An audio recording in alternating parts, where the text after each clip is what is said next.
Hi, Al Bargan here talking about infidelity, but not just infidelity, surviving it, getting past it, and not just surviving it and getting past it, frankly, at some point thriving after dealing with this terrible, terrible situation that you found yourself in.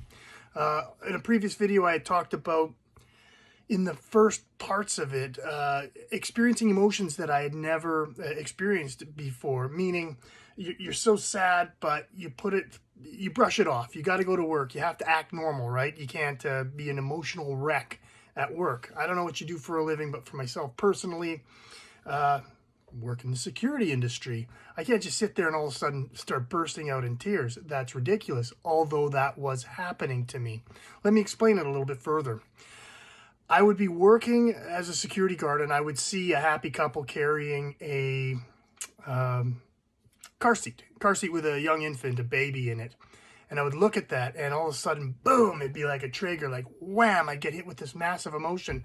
Oh gosh, weren't my spouse and I working on having our second child? Our first child was almost 2 years old, and all of a sudden I discovered that she was having an affair. And realizing that, okay, well, we're not going to work on that second child, and then oh my gosh, I'm not going to have 2-3 kids with this person. My son's going to have, like, it's just seeing that young happy family and reminding you immediately that what you thought you had, what you thought you were aiming towards, this path that you had worked hard to put yourself on, finding the right person, you thought, to make a family with, they weren't who you thought they were. And this whole foundation that you believed you were standing on, just rug pull. You're no longer standing on that. Things aren't what they seemed. You were building your identity based on who you thought you were, but now you're not that person because none of your assumptions turned out to be correct when it came to this person. And what point is, seeing something like a young family was a trigger for me. And there were times when I had to excuse myself, come up with a silly excuse, and it was very problematic. It interrupted my work life, and it was something that caused me to go through the great length of research to get past this, to seek the appropriate counseling, to learn about the stages of accepting a traumatic experience and getting past it, and all of that. So I suppose the purpose of this video is to, again, you're watching this, so you're probably going through something really awful right now.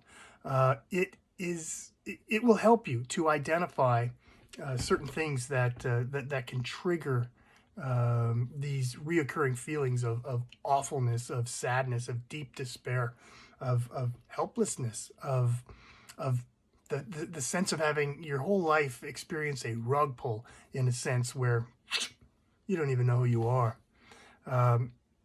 Learning to identify those triggers, writing them down, journaling about them is important. Again, what I talked about in a previous video, just the idea of, okay, I'm going to experience really crappy emotions. I need to deal with them. So scheduling that time, putting it in your schedule, and when the time comes, actually doing it, go through it. Do that on a regular basis until these common triggering events trigger you less and less. And time does heal almost all wounds, I would hope. I mean, I can look at a happy family and be happy for them. It triggers me not in the least anymore. Time's helped me with that, but not just that, the exercises and the steps that I've taken since finding out being cheated on over 7 years ago. And that's one thing that I want to do here, is share those steps, the ones that helped me. And I'm going to share the ones that didn't work for me as well, because again, different strokes for different folks. There are things out there that may help you that wouldn't have helped me as much, but it's worth it to find out what those are, to give them an honest try. This is a terrible thing, and it's going to take some effort. It'd be nice to say that, well, time heals all wounds, and you know what, just go to sleep and cry, and maybe drink a little bit more than normal, and then clean that up in a few years, and you'll wake up one day, and without having to put any effort towards it, you'll just be better. You know, wouldn't that be nice? Wouldn't that be nice if you could just be better automatically in a month? Your situation's different. You know, I don't think that there's a magical formula or blueprint that is effective for every single individual. What I want to talk about right now, though, is just identifying these moments. And if you have to for your vocation, for your job, identify those triggering moments, avoid them if you can. If you see them coming up, create a plan that can cause you to hopefully postpone this emotional I don't want to say outburst, because it's not like you're going to be out there and say, you're going nuts. Like, again, I know what it's like to be in a situation where all of a sudden I had to excuse myself and go cry. That never happened to me, ever. I used to think I was very strong and, you know, emotionally in control of my emotions in a big way. And then to all of a sudden feel tears welling up. And it was baffling to me. But you know what? Forgive yourself for that, if that's an issue for you. Forgive yourself for having weakness. My gosh, no person is an island. You know, no person is a force unto themselves indefinitely. I mean, yeah, we can be strong for moments, sometimes long moments. But no one can go it alone forever, at least nobody I know. Nobody I know that has written about it, and their writings were accepted as, wow, this is the path I want to follow. No. We got to rely on people, other people from time to time. And we got to use other people's energy sometimes and then pay it forward in the future when we build ours back up. And I suppose that's the whole theme here. Your energy is going to be taken from you. You're going to be weakened.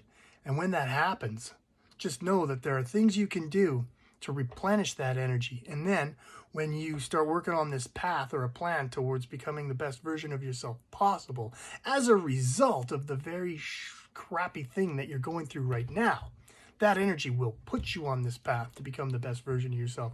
When that happens, you can pay it forward, help others, or do it in other ways, or just be happy again. You know what? That future exists for you. It is there. But for now, there are methods and ways to mitigate or to lessen the severity of these times that this emotion will come out. So again, I would put some effort towards identifying those triggers. If you have to avoid them in the time being, great. But then at some point, you're going to want to expose yourself to them so that you can feel those emotions.